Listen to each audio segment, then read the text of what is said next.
गरीब की बारिश। शहर की कच्ची बस्ती में एक गरीब मजदूर कालू रहा करता था। कालू के घर में उसकी पत्नी जानकी थी। जानकी लोगों के घरों में झाड़ू पोछा करके कुछ पैसे कमा लेती थी और वहीं कालू किसी तरह मेहनत मजदूरी करके 2 वक्त की रोटी का जुगाड़ कर लेता था। कुछ दिनों से हो रही बारिश के कारण कालू की मजदूरी बंद हो गई थी। अरे जानकी, इस बार तो बरसात ने हद ही कर दी, रुकने का नाम ही नहीं ले रही। कुछ समझ में नहीं आ रहा, अगर इसी तरह काम पर नहीं गया तो 2 वक्त की रोटी का जुगाड़ कैसे होगा। अरे तुम चिंता क्यों करते हो, बारिश का क्या है, 1 आध दिन में रुक जाएगी और उसके बाद में फिर से काम शुरू हो जाएगा। अरे 3 दिन तो हो गए, बरसात तो रुक ही नहीं रही है और आगे भी रुकने के कोई आसार नहीं दिख रहे। तो क्या हुआ, तुम्हारा काम बंद हुआ है ना? मैं तो अभी भी लोगों के घर झाड़ू पोछा करने जाती ही हूँ। मेरे पगार से कुछ दिन तो निकल ही जाएंगे। अरे घर का खर्चा तो हम किसी तरह चला लेंगे जानकी, लेकिन ये जो छत टपक रही है इसका क्या करेंगे? ये बात तो आपकी सही है। हमारी झोपड़ी अब काफी पुरानी हो चुकी है और इसके छप्पर में भी कई सारे छेद हो गए हैं। रात भर पानी टपकता रहता है। अरे मैं भी इसी बात से बहुत परेशान रहता हूँ, कहीं किसी दिन ज्यादा बारिश आ गई तो हमारी झोपड़ी टूटकर बिखर ना जाए। राम राम राम, ऐसी अशुभ बातें क्यों करते हो? अरे ऐसा कुछ नहीं होने वाला, ये झोपड़ी ही तो हमारा सब कुछ है। अगर यही नहीं रही तो हम जाएंगे कहाँ? ठीक है जानकी, जब तुम्हारी पगार मिल जाएगी तो कुछ पैसे बचाकर झोपड़ी के छप्पर की मरम्मत करवा लेंगे, शायद हमारी परेशानी कुछ कम हो जाए। ठीक है जी, अब ना ज्यादा परेशान मत हो। ये लो खाना खा लो और सो जाओ, सुबह मुझे भी जल्दी काम पर जाना है। जानकी और कालू अपनी झोपड़ी में सो गए। रात को अचानक से बहुत तेज बारिश शुरू हो गई। धीरे धीरे बारिश का पानी कालू की बस्ती में भरने लगा। पानी भरते भरते झोपड़ी के बाहर तक पहुंच गया था। सुबह के वक्त जब कालू और जानकी सोकर उठे, हे भगवान, ये क्या हो गया? बारिश का पानी तो हमारे घरों तक पहुंच चुका है। अब मैं काम पर कैसे जाऊंगी? रहने दो जानकी, तुम आज काम पर मत जाओ। ऐसे पानी से निकल कर जाओगी और बीमार पड़ गई तो लेने के देने पड़ जाएंगे। लेकिन अगर नहीं गई तो मालकिन लोग नाराज हो जाएंगे। आप जानते हैं ना, बड़ी मुश्किल से 1 दिन की छुट्टी भी नहीं देती है। अरे लेकिन जानकी, झोपड़ी के बाहर तो पूरी बस्ती में पानी भरा है, तुम जाओगी कैसे?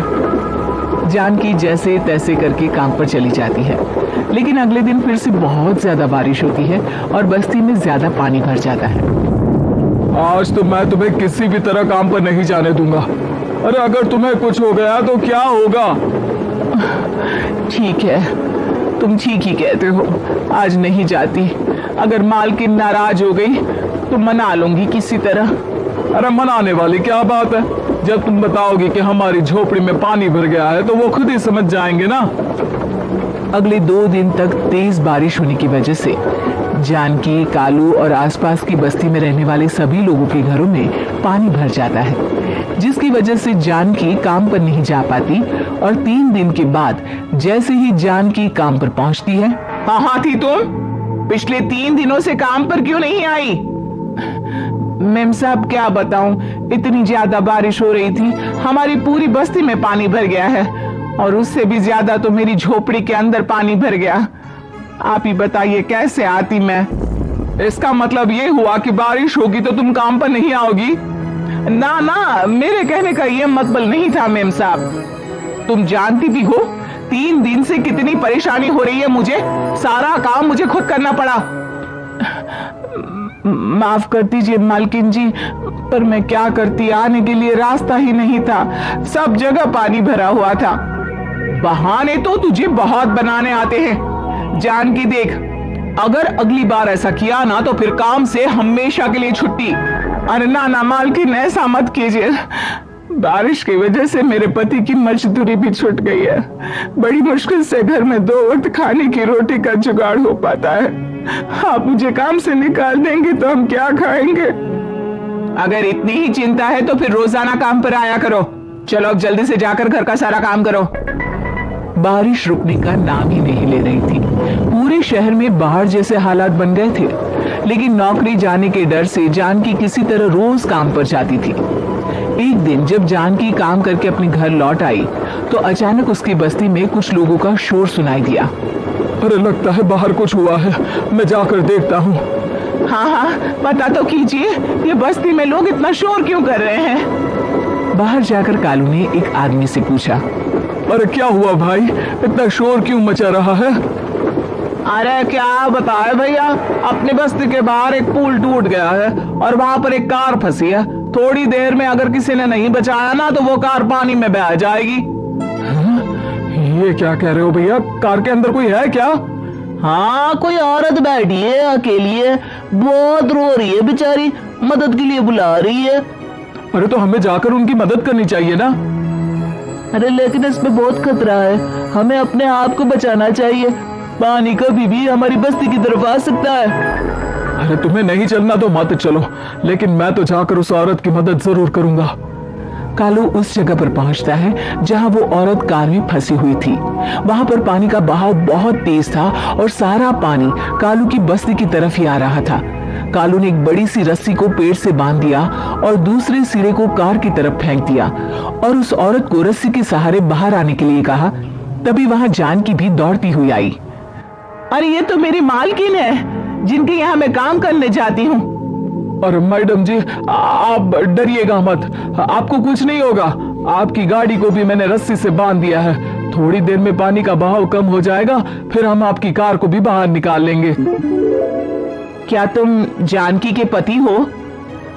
हाँ हाँ, जानकी मेरी ही पत्नी है, आपके यहाँ काम करती है ना। लेकिन मेम साहब, आप यहाँ पानी में कैसे फंस गई? अब क्या बताऊं, मैं अपनी सहेलियों के साथ पिकनिक पर गई थी, वहीं से लौट रही थी। अचानक पानी का बहाव तेज हो गया और मेरी गाड़ी फंस गई। अरे कोई बात नहीं मालकिन, अब ना आप बिल्कुल सुरक्षित हैं। मैं तो बहुत बुरी तरह डर गई थी, कब से मदद के लिए चिल्ला रही थी, लेकिन कोई मेरी मदद के लिए नहीं आया। भला हो तुम्हारा पति का जिसने मेरी जान बचा ली। लेकिन जानकी, मैंने तुम्हारे साथ बहुत गलत व्यवहार किया। इतने खराब मौसम और बाढ़ में भी तुम्हें काम पर आने के लिए कहा, नौकरी से निकालने की धमकी भी दी, और तुमने मेरी जान बचाई। मुझे माफ कर दो। अरे कोई बात नहीं मालकिन, आपकी जान बचाना तो हमारा धर्म था। देखो जानकी, तुम्हारी झोपड़ी में जो भी नुकसान हुआ है उसके लिए मैं तुम्हें पैसे दूंगी। आज तुम्हारे पति ने मेरी जान बचाई है और आज के बाद मैं तुम्हें कभी भी नौकरी से निकालने की धमकी नहीं दूंगी। आज मैं तुम्हारी परेशानी को अच्छी तरह समझ चुकी हूँ। हम जैसे पैसे वाले लोगों के लिए अपने घर में बैठकर बारिश का मजा लेना बहुत आसान है, लेकिन तुम गरीब लोगों के लिए बाढ़ और बारिश काफी परेशानी खड़ी कर देते हैं। ये बात मुझे आज अच्छी तरह समझ आ गई है। आपका बहुत बहुत धन्यवाद।